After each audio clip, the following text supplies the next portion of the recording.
faithfully delivering value, interpreting great books from around the world. Hi there, this is Sally's Book Talk. Today I'm going to interpret this book for you called A General History of Germany. The author is Dingzhang Hong, a professor at Zhejiang University's History Department and president of the Chinese Society for German History Research. Germany's both ancient and young. It's ancient because the history of the German people goes back over 2,000 years to the Germanic barbarian era. And even today, Germans call themselves Germanic folks. The English word Germany comes from Germanic. It's young because it went through 2 world wars. Germany rose again from the ruins. That process was like a phoenix rising from the ashes, reborn in fire, showing a whole new face to the world. Today's Germany is officially the Federal Republic of Germany, with a population close to 83 million, making it the most populous country in Europe. Its land area is about 357,000 square kilometers, a bit smaller than China's Yunnan province, and only 8th in Europe. However, in terms of overall national strength, Germany is the undisputed leader of Europe. It beats out Britain and France to rank as the world's 4th largest economy. German manufacturing is famous for being reliable and precise. In fields like cars, semiconductors, aerospace, and infotech, it's all internationally top-notch. Germany's also a cultural giant. Writers like Goethe and Heine, thinkers like Kant, Hegel, and Marx, and musicians like Bach and Mozart have all made huge contributions to human civilization. So, understanding Germany's past and present, how it rose to be a top power, how it fell into ruins, and how it was reborn, is super meaningful for all developing nations. Next, I'll outline Germany's history over these 2,000 plus years for you. I've divided German history into 8 periods, presented in 2 parts, with 4 periods each. The first part covers 4 periods. The first one, from tribal society to feudal state. The second period, from the height of royal power to feudal fragmentation. The third period, more splitting, complete fragmentation. The fourth period, Prussia rises in northeastern Germany, becoming a top power in continental Europe. All right, let's start with the first period, from tribal society to feudal state, spanning from the 1st century BC to the 10th century AD, about 1,000 years. First off, let's talk about the emergence of the concept of Germanic. The invention of this concept belongs to the Romans. In 58 BC, the famous Roman general Caesar crossed the Alps to conquer Gaul, which is today's France. During the conquest, he found that, besides the Gauls, there was a group of blonde-haired, blue-eyed, tall barbarians resisting the Roman legions. Caesar learned that they came from the forests east of the Rhine River and were hired by the Gauls to help. These people were brave and skilled in battle, causing significant casualties to the Roman legions. Caesar called them Germans, meaning fearsome warriors, and the vast land east of the Rhine was called Germania, the place where the Germanic people lived. However, the Germanic people weren't a nation in the modern sense, but a loose alliance of many tribes, including the Goths, Burgundians, Franks, and others. Now, it's just that they had similar physical features and spoke mutually intelligible languages. In the eyes of the Romans, there was no difference. They were collectively called Germans. At that time, the Germanic people were still in a tribal society, living a semi-nomadic, semi-agricultural life. Their economy and culture were very backward, looked down upon by the Romans, who scornfully called them barbarians. No one expected that these barbarians would cast a huge shadow over the Romans. What happened? This has to start with a river, that is, the Rhine River. The Rhine River originates in modern-day Switzerland, flows south to north through today's Austria, France, Germany, and empties into the North Sea at Rotterdam in the Netherlands. In ancient Roman times, the Rhine River was a boundary. West of the river was Gaul, conquered by Rome. Under Roman management, towns flourished and the economy prospered. East of the river was primitive and backward Germania. Originally, the Romans didn't intend to conquer Germania, But the Germanic people often harassed the Roman border. Once, they crossed the Rhine secretly and captured the Roman legion's eagle standard. What? The Roman Emperor Augustus saw this as a great humiliation and decided to teach these barbarians a lesson. The Roman legions first built forts along the Rhine River, forming the beginnings of several German cities today, like Bonn and Mainz. In 9 BC, the Roman legions launched an attack. After more than 10 years of warfare, most of Germania was incorporated into the Roman Empire. It seemed the great task was accomplished, but one key battle turned the course of history. In the summer of AD 9, due to underestimating the enemy, 3 Roman legions were ambushed in the Teutoburg forest, and 15,000 men were completely annihilated. The Germanic people immediately counterattacked and reclaimed all lost territory. After painful reflection, Octavian abandoned his conquest plans and accepted the Rhine as the established boundary. Thus, the Germanic people avoided Romanization and remained as barbarian tribes. This balance lasted over 360 years along the Roman border, until shattered by a massive migration wave across Eurasia. Under continuous attacks from the Han dynasty, the Xiongnu couldn't hold the Mongolian grasslands and migrated toward Central Asia, triggering a chain reaction. Nomadic peoples from Central Asia to Eastern Europe, squeezed by the Xiongnu, migrated westward in succession. In 375 AD, the Visigoths, a Germanic tribe, fled from Ukraine to Central Europe, crossed the Danube, and entered the Roman Empire. By then, the Roman Empire had split into eastern and western halves. The Visigoths arrived in the Western Roman Empire, which was politically decayed, economically distressed, and essentially a paper tiger. The Visigoths won consecutive battles, killed Emperor Valens of the West, and even sacked Rome itself. Other Germanic tribes like the Burgundians and Franks seized the opportunity to carve out territories in what history calls the barbarian invasions. In 476 AD, the last Western Roman Emperor Romulus was deposed by Germanic tribes, ending the Western Roman Empire. Germanic tribes divided the former Western Roman territories. The Franks established the Frankish kingdom in modern northern France. The Lombards founded the Lombard kingdom in northern Italy, while the Anglo-Saxons crossed the English Channel to create 7 kingdoms in Britain. Thus, Germanic peoples transitioned from tribal societies to state civilizations. Among these nations, the Franks were the most powerful. After 3 centuries of warfare, the Frankish kingdom not only absorbed most former Western Roman lands, but also expanded east into Germania and south into Bavaria. In 800 AD, the Pope crowned Frankish king Charlemagne as Emperor of the Romans. The Frankish kingdom became the Frankish Empire, with Charlemagne positioning himself as heir to Rome, seeking to revive Roman civilization. The Frankish capital at Aachen, in modern Western Germany, was called the New Rome. Christianity, Rome's state religion, became the Frankish imperial religion, while Latin became the official language. Proclamations, decrees, and religious ceremonies all used Latin. Under Charlemagne's leadership, Roman civilization, dormant for centuries, saw renewed vitality across many regions. However, Romanization didn't cover the entire empire. Interestingly, the Rhine River, which once stopped Octavian, once again played the role of a boundary. West of the Rhine originally belonged to the Roman Empire with a foundation, so restoring Romanization was relatively easy, while east of the Rhine, Germania still maintained strong tribal characteristics, thus forming the distinction between West Frankish and East Frankish. The differences between them are very evident in language.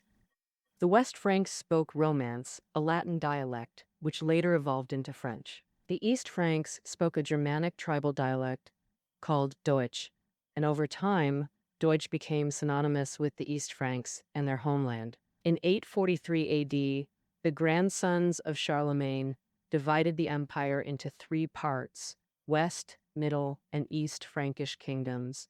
Later, the Middle Frankish kingdom was partitioned by the other 2 kingdoms, and the East Frankish kingdom thus formed its own territory. Its territory included modern central and western Germany, the Netherlands, Austria, and Switzerland, covering about 500,000 square kilometers, with a population of around 4 million.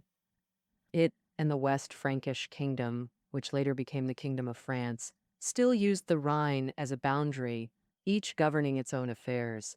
In 919 AD, Henry I, Duke of Saxony, became the king of the East Frankish kingdom. The next year, in 920, he changed the country's name to the Kingdom of Germany, and historians mark this year as the beginning of German history. My narration will now enter the second period, from the height of royal power to feudal fragmentation, spanning from the early 10th century to the early 16th century, about 600 years.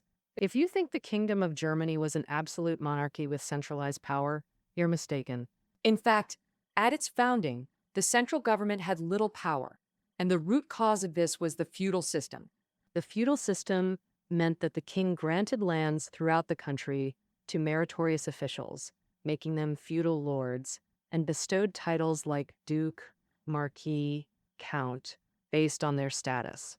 Feudal lords had the obligation to pay taxes and provide service to the king. Correspondingly, the king had the responsibility to protect their safety and not interfere in internal affairs of the fiefs. Such feudal lords were widespread throughout Germany, and the 5 largest were called the 5 great duchies: Franconia, Saxony, Thuringia, Swabia, and Bavaria. These 5 great duchies were highly autonomous, and the dukes even had the right to elect the king.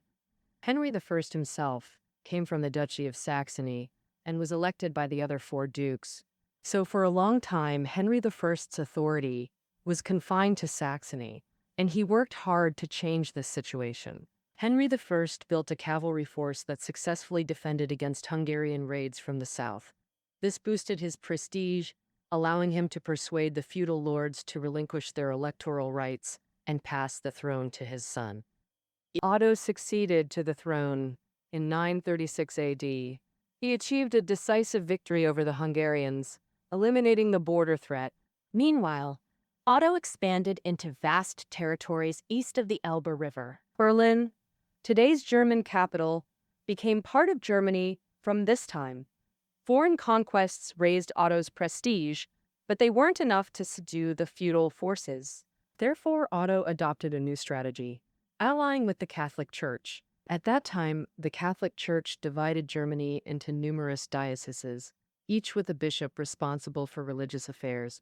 Otto first replaced bishops in key dioceses with his confidants, then granted them fiefs, turning them into ecclesiastical feudal lords. Otto also granted them additional privileges. For example, with economic development, many towns emerged in medieval Europe. Otto decreed that taxing rights for these towns belonged to church feudal lords, with secular lords barred from interference. In return, bishops were obligated to perform military service for the king. Hence, many bishop officers served in Otto's army. Otto frequently appointed administrative positions to bishops and abbots, involving them in kingdom governance. Through these measures, Otto bound the Catholic Church to the German kingdom economically, militarily, and politically, creating a community of shared interests. The Roman Curia welcomed this development, especially since they needed Otto's help. In 1961 AD, to escape control by Roman nobility, the Curia sought Otto's aid. Otto crossed the Alps with a large army and conquered Italy. Most of the region became solid backing for the Curia. The Curia returned the favor. In 962 AD, the Pope crowned Otto in Rome's St. Peter's Basilica, granting him the title Emperor of the Romans, known historically as Otto the Great. With papal endorsement, Otto the Great strengthened control over the 5 great duchies and smaller feudal lords. German royal power reached its zenith, though flaws in Otto's power structure would ultimately cause its decline. Otto's power the situation of feudal fragmentation. According to the rule set by Otto the Great, the King of Germany must be crowned by the Pope to be called emperor. This led the German emperors to focus their attention on Italy. They paid close attention to the papal movements. Otto the Great's son, Otto II, resided in Rome permanently and died there. Over time, the emperor's control over Germany weakened, and feudal lords regained autonomy. The central power intensifying, the papacy also became restless. The pope desired greater authority than the emperor, not just crowning him, leading to repeated conflicts. At times, the emperor deposed the pope. At others, the pope excommunicated the emperor. This went on for half a century. Oh! It wasn't until 112 that they reached a reconciliation. Meanwhile, feudal lords used the pope to oppose imperial power, further diminishing the German emperor's authority. But could the emperor accept this? During Frederick I's reign, he made efforts. In 1155, he had the pope grant him a new title. The Holy Roman Emperor title signifies that its legitimacy stems from the Roman Empire, with a long historical heritage. Prefixed with holy, it signifies divine right and supreme authority. For convenience, hereafter referred to as the Holy Roman Emperor. Afterwards, for over 600 years, the Holy Roman Emperor remained the highest power in Germany. Whichever faction held imperial power had to obtain this title. Ironically, since the Holy Roman Emperor title was also granted by the Pope, Frederick I stayed in Italy, leaving German affairs to his cousin Henry, Duke of Saxony, creating a de facto dual governance that weakened imperial power. After Frederick II, grandson of Frederick I, succeeded, the situation worsened further. Frederick II grew up in Sicily, couldn't even speak German well, and his rule focused entirely on Italy. He ruled Germany indirectly, granting feudal lords privileges like founding towns, collecting tariffs, minting coins, to secure their support. Thus, Germany's great feudal lords evolved into territorial princes. They turned their fiefs into states, governing everything as they wished, ignoring the emperor. In 1250, Frederick II died, and the territorial princes grew stronger, starting to alter the hereditary emperor system. In 1257, the 7 strongest princes agreed to jointly elect the King of Germany, who'd then be crowned Holy Roman Emperor by the Pope. These are the 7 electors, including the Archbishop of Cologne, Duke of Saxony, King of Bohemia, and others. In 1356, Charles IV, King of Bohemia, was elected King of Germany and crowned Holy Roman Emperor. He then issued the Golden Bull, formally establishing the electoral rights of the 7 electors in law. The bull also stated that the emperor wouldn't interfere with princes' rule over their territories. The book's author points out that the Golden Bull acknowledged feudal fragmentation, making the Holy Roman Emperor a mere figurehead. Thus, German history entered its 3rd period. Further division and complete fragmentation from the early 16th to mid-17th century, about 150 years. Germany's total fragmentation was tied to 2 historical events, the Reformation and the 30 Years' War. First up, the Reformation, a movement that started in Germany and lasted over a century. It holds major significance in Western intellectual history. Before, Christians had to go through the Roman Church to talk to God, giving it a monopoly. The Church's control over Bible interpretation ruled believers' thoughts, and since most of Western Europe was Christian, it controlled all European minds. After the Reformation, Christians could bypass the Church and chat directly with God, freeing up thought. The Renaissance, intellectual movements, and Enlightenment all built on the Reformation. But why did it start first in Germany? Well, this ties to its unique historical conditions. Back then, Germany was packed with princes. Besides the 7 elector states, there were duchies like Luxembourg, Austria, Bavaria, plus loads of knightly territories. These princes were split into ecclesiastical and secular types. Ecclesiastical princes were ruled by archbishops, like 3 of the 7 electors. Unlike secular ones, they had a big edge. No marriage meant no kids, so when they died, their lands went to a new church-appointed bishop, not heirs. Plus secular princes, being Catholic, often donated property and land to monasteries as thanks to God. So, ecclesiastical princes' lands grew, and by the early 16th century, two-thirds of German princes were ecclesiastical. They obeyed the Pope, who used them as cash cows for his lavish life. The most important money-making scheme was selling indulgences. The church claimed believers could cleanse original sin and enter heaven just by buying indulgences. To boost sales, the church split indulgence revenue with church princes, half to the Pope, half to bishops, fueling their greed. They pressured peasants into buying indulgences through threats and incentives. The Roman Church and church princes profited massively while people complained bitterly. This led a priest named Martin Luther to reflect deeply. On October 31st, 1517, Luther published writings attacking indulgences as unscriptural tools for church profiteering. Quote, when he was high, with 95 arguments listed, it became known as the 95 Theses. Why did Luther dare publicly criticize the Roman Church? Because his homeland, the electorate of Saxony, was secular. Secular princes already resented church expansion, fearing Germany would become a papal colony. So the 95 Theses spread rapidly among secular princes, across German states in 2 weeks, all Europe in a month. Furious, the Roman Church excommunicated Luther. At the critical moment, the Elector of Saxony stepped forward. He provided Luther sanctuary. He implemented Luther's ideas in his domain, forming Lutheranism, Protestantism. Protestant states stopped paying church tribute, and their churches obeyed princes, giving them total control. Control over land, property, and taxes was irresistible. Secular princes converted en masse. This split Christianity into Catholicism and Protestantism. In Germany, church and secular princes became opposing forces, divided by the Main River. Protestant princes north, including electorates Saxony and Palatinate, plus duchies Baden and Prussia. Bohemia, subject to the Holy Roman Emperor, also converted, forming the Protestant League. Catholic princes, south of the Main, including Austria, Bavaria, and 3 bishop electorates, formed the Catholic League. Escalating tensions exploded into catastrophe involving Europe's major powers.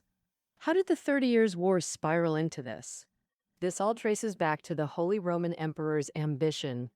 Since 1438, the Habsburg family of the Duchy of Austria became the designated successors for Holy Roman Emperor. After that, regardless of elections, the Holy Roman Emperor always came from the Habsburgs, who also gained the Spanish throne through marriage alliances. Both Austria and Spain practiced Catholicism, and the Habsburgs were die-hard supporters of the Roman Church. So, in the conflict between Protestant and Catholic princes, the Holy Roman Emperor firmly backed the latter. He also had a hidden agenda: eliminate Protestants, strengthen imperial power, and achieve real control over Germany. But this infuriated France. France had unified by then and aimed to dominate Europe. It wouldn't tolerate the emperor's ambitions. So, France, though Catholic, strongly supported the Protestant princes. After all, interests trump faith. Both sides were primed for battle, and the fuse was lit in Bohemia. In 1617, Archduke Ferdinand of the Habsburgs became King of Bohemia, a fervent Catholic. After taking office, he tore down Protestant churches and banned their activities, sparking outrage. People in Prague revolted, stormed the palace, and threw 2 officials enforcing Ferdinand's orders out a window, known as the Defenestration of Prague. Rebels formed a provisional government, deposed Ferdinand, and declared Bohemia independent. The furious emperor sent troops, and Protestant princes rushed to Bohemia's aid. The 30 Years' War erupted as France, England, Sweden, Denmark, and Spain joined for their own interests, effectively turning it into a European war. With battlefields naturally in Germany, its people suffered terribly. Armies marched through, burning, killing, and looting.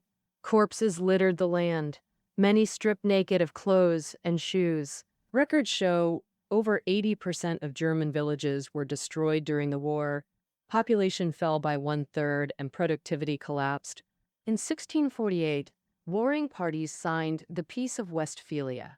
Given the war's brutality, the treaty defined national borders, sovereignty, equality, and religious freedom, marking the birth of modern international relations. The Holy Roman Emperor's dream of unifying Germany utterly failed.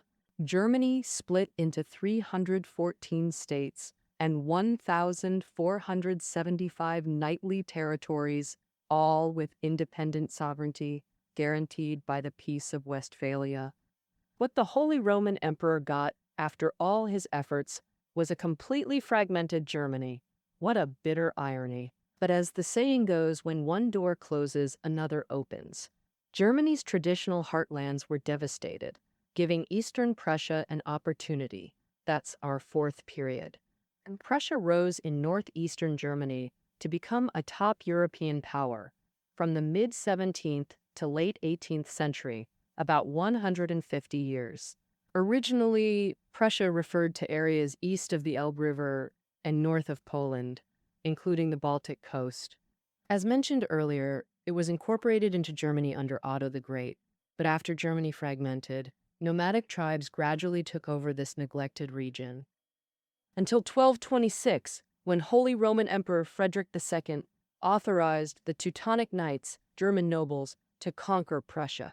Through bloody conquests, the knights established control, founding a Catholic knightly state named Prussia. In 1512, a member of the Hohenzollern family became Grand Master of the Teutonic Order. The Hohenzollerns were one of the 7 electors, ruling Brandenburg between the Elbe and Oder rivers. And as the Hohenzollerns took over Prussia, Brandenburg merged into it. Prussia became a duchy, converted to Protestantism with the Hohenzollerns, and joined the Protestant League. After the 30 Years' War, France fragmented Germany. Yet Prussia, distant from France, grew powerful thanks to Kings Frederick William I and II. First, Frederick I. In 1701, Frederick I elevated Prussia from duchy to kingdom, making Berlin its capital. Berlin emerged as Prussia's political, economic, and cultural center on the historical stage. However, Prussian nobles, especially Junkers, were fiercely independent like elsewhere in Germany. Originally young aristocrats, Junkers were adventurous expansionists. Teutonic knights were Junkers. But as landowners, Junkers grew conservative, caring only about protecting their interests. What to do? Frederick I's solution was aligning Junker interests with Prussia's. He granted Junkers judicial rights, taxation powers, and ownership of serfs on their lands. In return, the Junkers allowed the state to form a standing army, with themselves as supreme commanders. Officers were chosen from Junker families, shifting their identity from Junker heirs to Prussian officers.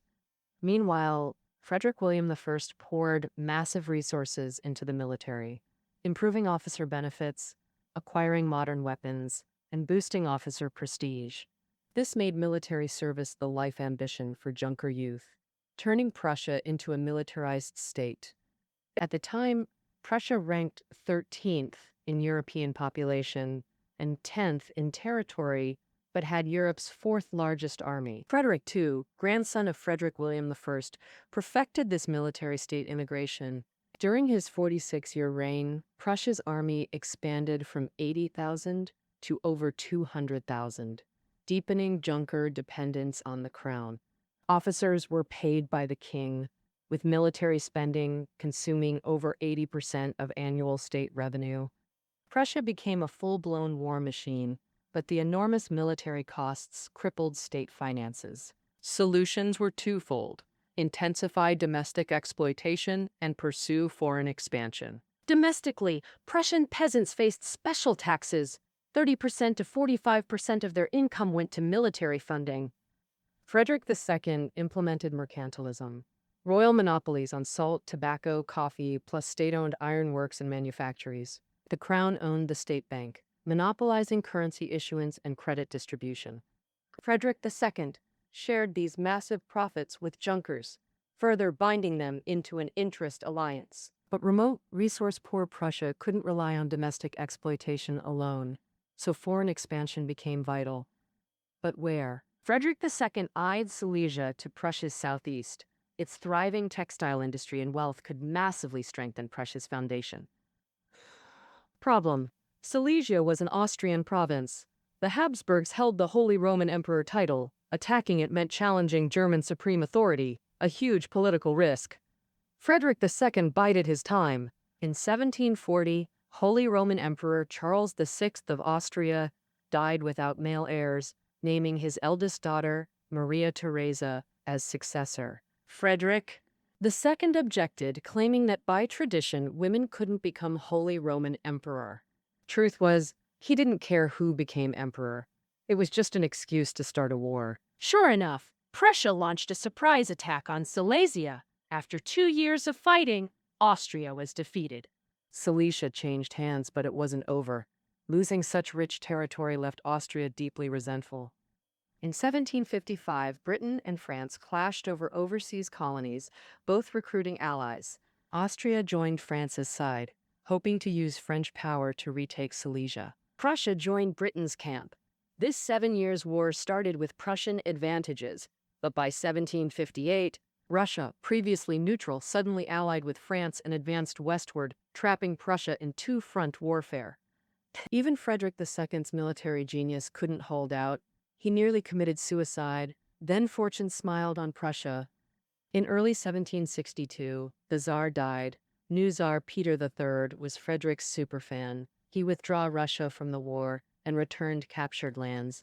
You might wonder, what magic did Frederick use to enchant the young Tsar? Personal charisma. Frederick II was a classic autocrat, but a master of self-branding. While France then dominated Europe, its culture was all the rage. Nobles everywhere flaunted French. Frederick took it to extremes. He mastered French and adored French literature, philosophy, and art. At 26, he wrote to French Enlightenment thinker Voltaire, pouring out admiration. They corresponded for years, exchanged poems. Voltaire advocated enlightened absolutism. So Frederick catered to him, writing anti-Machiavelli, refusing Machiavelli's ruthless power tactics. Voltaire praised the book. As Prussia's king, Frederick reformed domestic policies. He banned torture, loosened press controls, recruited European talent, even hosted Voltaire in Potsdam for 3 years. Inspired by France's Enlightenment, German states bloomed with talent. Franconia's thinker and writer Goethe, Thuringia's musician Bach, Prussia's own philosopher and mathematician Wolff. Frederick connected deeply with them all. He even personally visited Königsberg, East Prussia's capital, to meet philosopher Kant, solidifying Frederick II's image as an enlightened monarch among intellectuals. This image swept Europe, winning countless fans. Tsar Peter III was his devoted admirer. Naturally, he refused to wage war against his idol. Prussia's improbable 7 Years' War victory catapulted it to continental power status.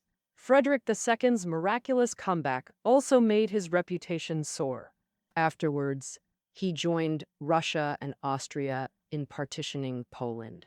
Prussia's territory expanded to nearly 200,000 square kilometers, with over 5.4 million people. In 1785, Frederick II united Saxony, Hanover, and 15 other states into the League of German Princes.